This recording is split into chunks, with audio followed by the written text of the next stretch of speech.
झुंजणाऱ्या बळीराजावर निसर्गानं नाही तर मानवी निष्काळजीपणानं असा काही घाला घातला की अवघ्या काही तासात अर्धघाव स्मशानवत झालाय. भिवापूर पासून 15 किलोमीटर अंतरावरील नागपूर जिल्ह्यातील शेवटच्या टोकावर असलेल्या धामणगाव विद्या मंदिर येथे शनिवारी सायंकाळी 6:30 वाजता लागलेल्या भीषण आगीत तब्बल 50हून अधिक घरे जळून खाक झाली आहे. या आगीमध्ये अंगावरच्या कपड्यांनिशी अनेक कुटुंबे उघड्यावर आली आहेत. धामणगाव गावालगतच्या शेतात कुणीतरी कचरा जाळण्यासाठी बनवा पेटवला होता. दिवसभर धुमसत असलेल्या या आगीनं सायंकाळी 6:30च्या सुमारास रौद्र रूप धारण केलं आणि वाऱ्याच्या वेगानं ही आग शेतालगत असलेल्या रुपेश रामटेके यांच्या घराला लागली. पाहता पाहता आगीच्या लोळांनी संपूर्ण वस्तीला आपल्या कवेत घेतलं. घरांना लागून असलेली घरे आणि उन्हाळ्यामुळे वाळलेला पालापाचोळा यामुळे आगीनं काही क्षणातच तांडव सुरू केलंय. ग्रामस्थांनी मिळेल त्या साहित्यानं आपल्या आणि पाण्याचा मारा करून आग आटोक्यात आणण्याचा प्रयत्न केलाय. सध्या आमचे प्रतिनिधी घटनास्थळावरून आपल्या सोबत आहेत. प्रवीण, काय परिस्थिती आहे सध्या आता? मी आता आहे नागपूर जिल्ह्यातील शेवटच्या गावला धामणगावला, जिथे थोडीशी आग आणि साधारण 25% गाव जे आहे ते जळून खाक झालंय. यामुळे अनेकांचं नुकसान झालेलं आहे.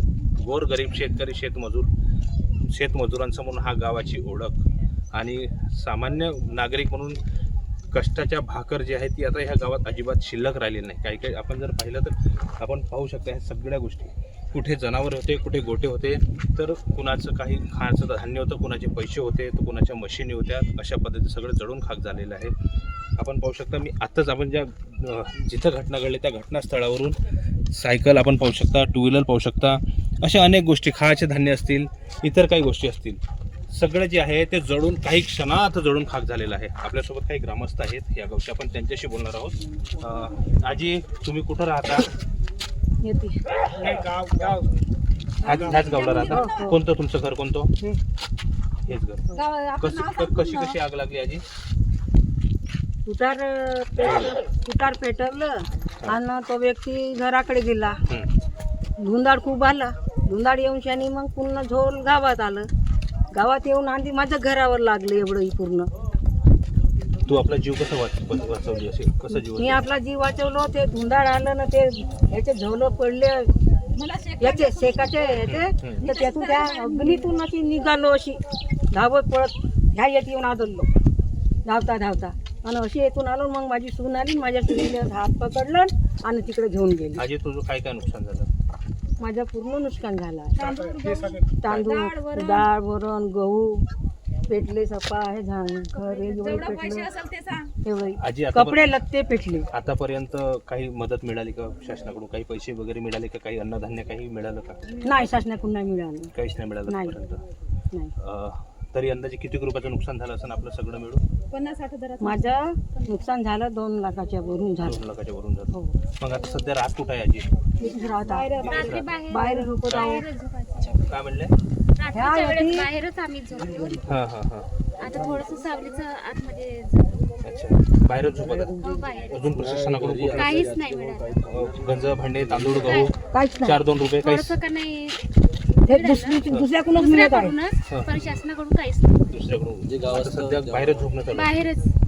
नक्कीच अतिशय विचित्र परिस्थिती आहे.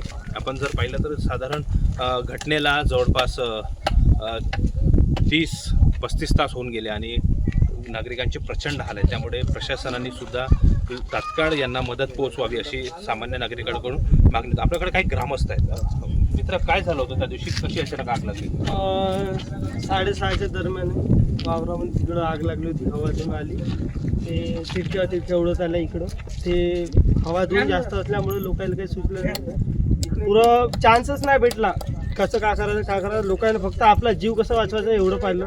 लोकांच्या गाड्या पेटल्या, घरचे पैसे पेटले, शेड्या पेटल्या, कोंबड्या पेटल्या, गाया पेटल्या, बैल पराले लोकांचे सगळे. मतलब की आता राहायचं कसं खायचं कसं सगळ्याचे वांदे. शेळ्या, बैल वगैरे कुठे आहेत? मग शेळ्यांची सगळे इथंच पेटले होते. इथचे बैल, इथं गाय पेटली, इथं सगळं हे झालं. अच्छा अच्छा, सगळं मग त्यांना दफन विधी केलं?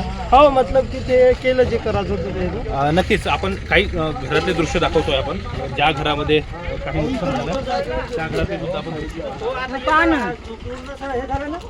बघा, गंज, भांडे, सगळं हे राजवाडीचं सामान जे आहे हे सगळं जळून खाक झालेलं आहे. हे सगळा जो आहे घरची राजवट ह्या लोकांनी सगळी रस्त्यावर आणली. आपण पाहिलं असेल पाणी, गॅस शेगडी, सिलेंडर सगळं जळून खाक झालेलं आहे. मावशी काय झालं होतं त्या दिवशी अचानक, तुमचं किती नुकसान झालं? गहू जळले,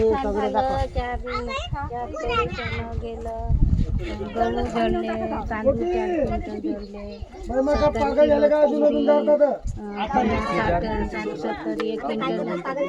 1 क्विंटल चणे जळले, कपडा नाहीये, सगळं जळलं, सगळं जळलं, काहीच राहिलं नाही. काकाजी काय काय नुकसान झालं? नुकसान खूप झालं. 20 लाखापर्यंत एक गाडी जागी जळून भस्म झाली. 3,57,000 कॅश धंद्याची थे जळून खाक झाली. कोणता धंदा होता तुमचा? बकऱ्याचा धंदा होता. हा हा हा. हैदराबादले जाते धंदा. पुन्हा त्याचे सगळे गाड्या, तिन्ही गाड्याचे डॉक्युमेंट्स जळाले.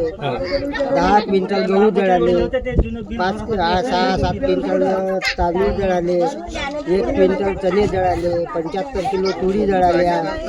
अंगावर कपडा एक राहिला नाही, बर्तन सुद्धा राहिले नाही. 4 दिवस झाले आम्ही असे वाऱ्यावर बाहेर आहोत.